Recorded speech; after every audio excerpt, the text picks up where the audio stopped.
Friends, இப்போது நம்ம தென்காசி திருமலை குமாரசுவாமி கோயிலுக்கு மலையில் இருக்க முருகனை பார்த்துட்டு நான் சொன்னேன் இல்லையா, அம்மையார் சிவகாமி பரதேசி அம்மையார் அவங்க தான் இந்த கோயிலுக்கு பெரிய பங்களிப்பு பண்ணியிருக்காங்க.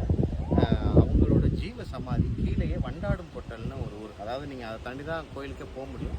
அந்த இடத்துலையே அவங்களோட ஜீவ சமாதி இருக்குது. நீங்கள் அவசியம் முருகன் கோயிலுக்கு வந்தீங்கன்னாலும் அம்மையாரோட இந்த ஜீவ சமாதிக்கும் வந்து பாருங்கள். இவங்க வந்து அந்த திருமலை குமாரசுவாமி அந்த முருகனையே நான் பிள்ளையாக நினச்சி அவ்வளோ அளப்பரியாக நிறைய பணிகள் பண்ணியிருக்காங்க. இது அவங்களோட ஜீவ சமாதி தான் இங்கே இந்த வண்டாடு, இந்த இடத்துக்கு பேர் வண்டாடும் பொட்டல்.